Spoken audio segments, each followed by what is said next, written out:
We really don't need this game, and it feels like a cash-in on the part of publisher Square Enix. It requires fantastic writing, fantastic acting, and interesting or complicated choices the player must make. Even though the game isn't out yet, and we've only seen this one short gameplay video, it's already clear Before the Storm is lacking in all three of those areas. More worrying is the voice acting, which is consistently subpar. Nothing about Life is Strange Before the Storm looks or sounds good. There's a big chance its failure can detract from the original. Maybe it'd be better if Square Enix cancelled the game. Oh, good God, what morons spewed out that poorly written, half-baked nonsense? Oh. Oops.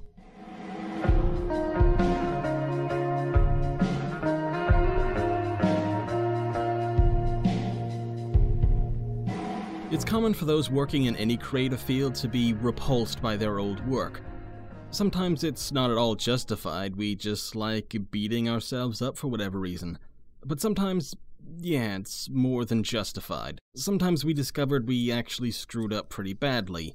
This is the case I find myself in here, and I want to say right now, I was wrong, and I'm sorry. When Life is Strange Before the Storm debuted at Microsoft E3 press conference last year, I wrote 2 articles tearing it to shreds. The first, "We don't need a Life is Strange prequel," questioned the need for such a game. We already know all we need to know about the relationship between Chloe Price, one of the main characters of the original, and Rachel Amber, the missing girl from Season 1 that drove a lot of the plot. I thought Before the Storm would be Star Wars prequels levels of unnecessary because we already knew all we needed to know about that situation and the characters involved, because Life is Strange illustrated Chloe's love of Rachel so well. I published a second article 2 days later. How bad does Life is Strange Before the Storm look? Hella bad, and God, I'm just cringing saying that title out loud. This article was much more acidic than the first, as now I had gameplay to back up my argument. I tried my best to be neutral and understanding of the situation, but I criticized the writing and acting, that the new developer making the game was too inexperienced and had such a poor track record, and how the SAG-AFTRA strike meant that the original voice actors would be replaced. I came to the conclusion that nothing could stop this game from being bad, and I was sticking to those guns, damn it. The only problem is, I was wrong, and kind of stupid. Actually, come to think of it, both articles were pretty poorly written and came across as an angry fanboy having a tantrum, so I guess that's 2 problems. I finally got around to playing Before the Storm right before Christmas, after all 3 episodes came out, a practice I fully endorse for episodic games, by the way, and I realized just how wrong I was. In fact, I think Before the Storm is better than the original Life is Strange. I want to punch that stupid man cow in the dick. Like, right in the dick? Right in the dick. Chloe, you punch a lot of dicks. So? I kind of feel like I owe people an apology. So, I'm sorry for shit-talking this game before I even played it, though I do at least stand by questioning the need for a prequel. Square Enix has shown over the years they're not afraid of doing whatever it takes to make a quick buck. Not sorry for that, but I am sorry for the terrible writing. Don't worry, I've switched almost exclusively to videos at Cliqist now, and doing scripts comes more naturally to me these days. I was also totally wrong about Deck 9 Games, who I doubted could pull off a story-driven game like this, given their only previous works include Pain, the Cool Borders franchise, and Neopets the Darkest Fairy, back when they were called Idle Minds. I should know better, I'm a freelance writer, and the shitty jobs I've whored myself out to just to keep my head above water shouldn't reflect my ability, rather the content and quality of my work doing those jobs. They changed their name just before doing Before the Storm, so this really does feel like a total 180 shift for the company. And I was also mostly wrong about the voice acting, but since this is the one area where I feel like I can still save face, we'll start there. Hey! On October 21st, 2016, SAG-AFTRA, the Screen Actors Guild American Federation of Television and Radio Artists, announced a strike by its members against the gaming industry. 2 years of negotiations between voice actors and representatives of the industry went nowhere, so a strike was inevitable. It was directed against 11 studios, many video game publishers and developers, such as EA and Insomniac and some other entertainment companies as well. The strike went on for over a year, ending in November 2017, going for 340 days, the longest strike in SAG history. Since you probably haven't heard about it or noticed any real effects from this, you're pretty much correct in assuming the voice actors didn't really win this one, but we're not here to talk about that deal. We're here to talk about how the strike affected Before the Storm, which is by far the highest profile game hit by the strike. Early in development, Ashley Birch announced she wouldn't be returning to voice Chloe Price for Before the Storm. You may remember there were a lot of headlines about it. Here's what the press didn't really mention though. The strike didn't just keep Birch from reprising her role as Chloe, it also kept the entire voice cast of the original game from returning as well. As a result, all of the returning characters, including Joyce, David, Victoria, Nathan, Frank, and more, were all recast. But if there was a voice actor strike, how did Deck 9 fill those roles? Well, that's where the problem comes into play.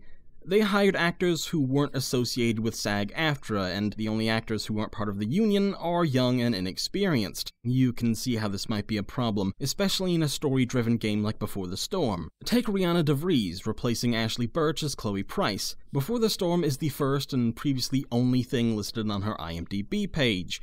In fact, the game is only one of 2 credits listed there, the other being True Beauty, an independent 8-minute short film set to release in 2018. Now, obviously IMDb isn't exactly a bastion of accuracy, but it does at least show that DeVries is inexperienced. Luckily, she did a good job for the most part, especially considering her relative lack of experience. She flashes some truly great moments, hitting the emotional highs well, and effortlessly conveying a loner punk teenager who doesn't really give a shit about anything anymore. There are some less than stellar moments too, though. Some of her inner monologue sounds flat, as do some of the more intimate encounters with Rachel Amber. I feel like I at least hit the nail on the head in one of those 2 shitty articles I did, though. DeVries had a lot on her plate, replacing a truly phenomenal voice actor in Ashley Birch without much experience, and doing the motion capture to boot, it turns out, and not to mention crossing a picket line to do so, which drew the ire of more than one celebrity voice actor. Kylie Brown, the voice actor of Rachel Amber, has less pressure on her, or maybe more. While Amber was a big part of the original Life is Strange, we never heard her voice, so Brown doesn't have to worry about filling anyone else's shoes. On the other hand, this means people are less likely to cut her any slack. Or maybe more likely, it's hard to say. But again, Deck 9 did a good job casting Brown, another inexperienced actor with only 3 prior IMDb credits, 2 for short films and 1 for a documentary. Much like with DeVries, her lack of experience with such a meaty role does show occasionally, as some lines aren't delivered with the intensity that they should be. Rachel Amber is a tough role, as the character is always putting on a show for everyone, and that slowly starts to eat away at her. But when she's with Chloe, she's at times emotionally unstable, loving life one second and throwing bottles the next, simultaneously closing herself off to the world and wearing her heart on her sleeve. Brown's portrayal makes Amber seem like a tragic figure, like she has a side to her that you never really see, which is perfect for the character. The same cannot be said for many of the supporting actors. Most of them sound like they attended the Jaden Smith Academy of Wooden Acting. Katie Benz, Dylan Winfrey, and Kyle Williams, all playing new characters, are the exceptions to this. The rest, not so much. The actors for the returning characters sound like they were cast more for having a similar sounding voice to the old actors rather than their own acting ability. The actors for the new characters in particular, however, except for those aforementioned 3, well, Deck 9 clearly ran out of actors by the time they got to Rachel Amber's parents and had to resort to using robots. Rachel's mother in particular, Rose, sounds like a tourist in a foreign country asking a local who speaks an entirely different language for directions. You know, speaking super slowly and over-enunciating every syllable as if that'll actually help. Could you get out the broom for me? It's in the breezeway. Door to the left of the fridge. Besides Rose Amber, I wouldn't say any of the supporting acting is terrible, but I wouldn't call it great either. Throughout the strike, actors coined the phrase performance matter, and Before the Storm shows why. As good a job as DeVries did, she's not as good as Ashley Birch, nor does she sound anything like her. It's hard not to look at Chloe Price as an entirely different character, surrounded by other entirely different characters in an entirely different world. And that got me thinking, is that really a fair criticism? I mean, it's fair for me to not think the voice acting is up to snuff on the whole, but what about comparing it to the previous game? Is it right to penalize Before the Storm just because the characters sound different? It's not Deck 9's fault. Ashley Birch confirmed that it was publisher Square Enix's decision to go with new actors. So, is it okay to criticize a piece of art for something that it's not? or by comparing it to something completely different? I don't think there's any one answer, really. It comes down to the individual. These games don't exist in a vacuum. We all know about the original game, who the original actors were, and how those characters are supposed to sound, and we know why they got replaced. I think it's fair, maybe even essential, that we don't act like these games do exist in a vacuum, and that we compare them to one another, especially within their own franchise. Think of how Star Wars The Last Jedi goes out of its way to extend a giant middle finger to the rest of the Star Wars universe, and even its fan base in some ways. That's what makes it such a good movie, though. It plays with the formula and expectations of fans by acknowledging the previous films and playing against them. That's how media grows and evolves. It also tells us a lot about the people responsible for the piece of art. Here, it tells us that Square Enix doesn't really care about voice actors, nor do they care about what the fans think or want, because they clearly want the original actors back. And before anyone says anything, there's a big difference between The Last Jedi not giving fans what they want for the sake of subverting expectations and weaving that into the narrative, as opposed to Square not bringing back fantastic, award-winning actors simply because they don't want to pay them. This point is an important one when looking at Before the Storm as a whole, and that's what good video game criticism is. If you want a boilerplate, is it good or bad? Go read reviews for toasters. In fact, I'm about to do it again, because while the voice acting in Before the Storm is a drop-off from the original Life is Strange, the writing is a huge improvement. Should I make small talk? Is that what people do?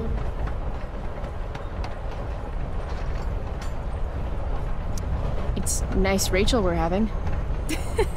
What? I mean, weather. It's nice weather. It sure is.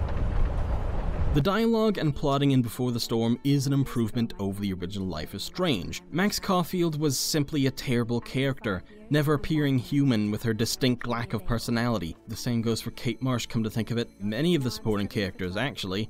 A lot of them were just two-dimensional stereotypes. A lot of the original Life is Strange's energy and personality rests on the shoulders of Chloe Price. Forgetting the time travel stuff, there were moments in Life is Strange where high schoolers didn't act like high schoolers, that teachers didn't act like teachers, and parents didn't act like parents. All the characters just seemed off slightly. And yeah, it is a time travel story, so there are always going to be plot holes. You just kind of have to accept that.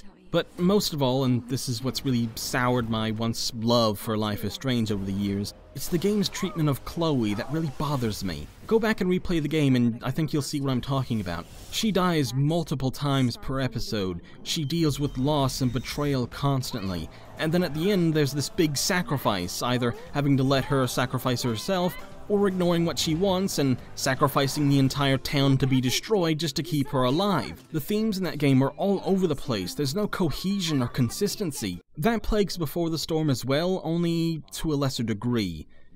Throughout Before the Storm, you're subtly, and sometimes not so subtly, told that Rachel Amber is bad news. There's a sign in episode 1, a literal sign, that says the Raven is an animal that is treacherous and should be feared and respected, but never trusted. Well, guess who wears a Raven shirt in the next episode? It's stuff like that that happens throughout the entire series that paints Rachel as this dubious figure that is bad for Chloe, while their actual on-screen relationship is ultimately what saves Chloe from self-destruction, and even Rachel from jetting out of town and running away at only the age of 16. The relationship between Chloe and Rachel is one of the best dynamics between two characters in a video game I've ever seen. It's a love-at-first-sight kind of thing. They realize pretty quickly they have feelings for one another that goes beyond friendship. One thing I love about this is that it never becomes a story of dealing with homophobia or exploring one's feelings towards the opposite sex or anything like that. These two fall in love and that's that. Not that there's anything wrong with those stories, they're important to tell and remind people that even though same-sex marriage is legal in some countries, homophobia is still ingrained in our society. But on the other hand, seeing a love story play out between two women like it's a totally natural thing that no one draws attention to is itself important. It's a sign that things are indeed slowly changing in that regard. So it's kinda strange at best and even gross at worst that at the same time, The game is constantly telling you that no, this relationship is bad and that Rachel is bad for Chloe and everyone around her. There's a scene where somebody tells Chloe that fire is pretty, so pretty you can't take your gaze off it and you don't realize the danger you're in, and that the real beauty lies in the stars. This is the game heavily implying that Rachel is the fire and that Max is the stars here. None of that ever comes to pass in this game, though. Yeah, Rachel gets Chloe into some rough spots, like when she starts a forest fire and attacks a drug dealer, but those are both scenarios in which a desperate, lonely, vulnerable, and enraged girl, Rachel, was either betrayed or herself attacked and threatened. I have a real problem in the game saying that Rachel is a problem that needs to be avoided when, in this game, she's only ever depicted as a scared child who herself is constantly lied to and betrayed, and who just wants to know the truth. The thing is, this game isn't referring to anything within itself. The whole, you better stay away from her, she's evil stuff is entirely in reference to events in Life is Strange, in which we learn that Rachel was cheating on Chloe with Frank, Chloe's drug dealer. But then, even after Chloe finds out about it, she says she has feelings for Rachel, still wants to find her, still wants to leave town with her, breaks down upon finding the photos of her and finding her body, and Max even says that Rachel being murdered is what finally got the true murderers caught. For all of its faults, the original Life is Strange never passes judgment on Rachel. Yet, at every step of the way, there's Deck 9 telling you that Rachel is bad for something she hasn't even done yet. Within the relationship in this game, she's only ever shown as kind but flawed, and clearly cares about Chloe, and there's no hint that she'll ever cheat on her. There's the whole speech during the play in which she begs Chloe to eventually leave with her,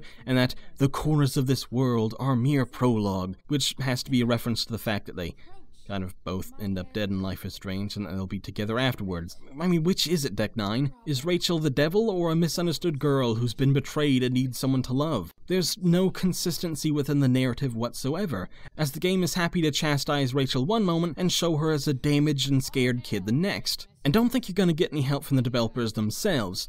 Over the course of the game's development, the team at Deck 9 have constantly undermined their own narrative. Lead writer Zach Garris got into a bit of an argument on Twitter at one point in which he said that Chloe might be gay, but also strongly implied that she might not actually be gay because she just hadn't had any good dick during the course of the game. Then there's Chris Floyd, co-director of the game, outright stating that Elliot was actually right all along. Elliot, by the way, is a creepy stalker who constantly bugs Chloe, writes demented poetry about her, follows her around, and even followed her to Rachel's house, broke into said house, threw Chloe down against a desk, wouldn't let her leave until she listened to him, whined that she wasn't paying him any attention, and then tells the audience how bad Rachel is again. Remember, this game loves doing that. The only way Chloe manages to leave is by cleverly calling the police without alerting Elliot.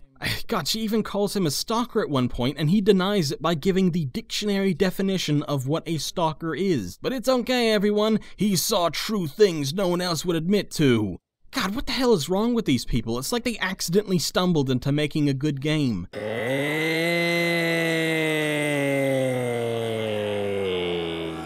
I have to be honest, in my own personal headcanon, I'm choosing to pretend like the original Life is Strange just never happened, and all the Rachel is the second coming of Hitler stuff just isn't there, or that ending, come to think of it. To me, Rachel and Chloe have a happy relationship that goes on forever. Yeah, it's total bullshit, not what the authors of either game intended, and probably isn't desperately healthy on my own part either. But when I switch off my critical brain and switch into the comfortable pajamas of my own fan brain, I don't really care. I had an English professor in college, Dr. Hartnett, that I loved the hell out of. Part of that was because he looked exactly like David Hayter, but also because he was a great teacher. But there was one time that I disagreed with him, and I remember debating with him about this after class.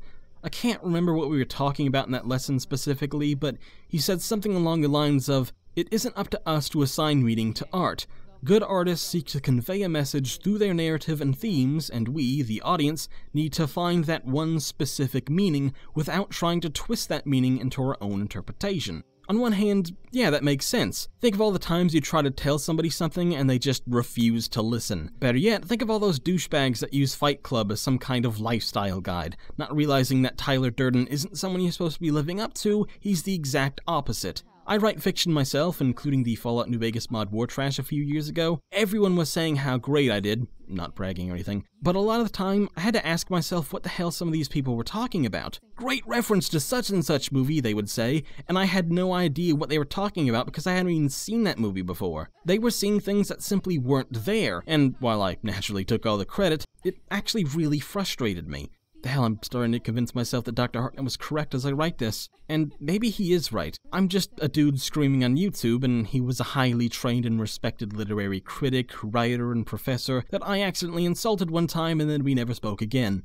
Don't ask. Take Starship Troopers, for example. The book, written by Robert Heinlein, is widely viewed as a testament to fascism and fanatical militarism. When Paul Verhoeven adapted the book into a film in 1997, he took those same themes and turned it into a scathing criticism of everything wrong with the book. And that's where we come back to Before the Storm. I talked about how this game seems to be out of balance with itself, unable to determine if Rachel is a tragic figure deserving of our love and sympathy for saving Chloe, or a snake in the grass ready to betray Chloe at the first chance she gets. I've been keeping an eye on the Life is Strange community since the final episode came out a few weeks ago, and they seem to be just as split as I am. I've read passionate tweets and critical articles proclaiming Chloe and Rachel to be an impactful gay relationship that other games should seek to emulate. I've also seen tweets and reviews condemning this belief, saying that Rachel is indeed the deadly fire that Chloe was warned about, and how those in the former category themselves blinded. And then of course there are the Fight Club bros quick to say that Elliot was the real hero all along. The thing is, I don't think this is some masterstroke by Deck 9 by leaving it open for player interpretation, not intentionally at least.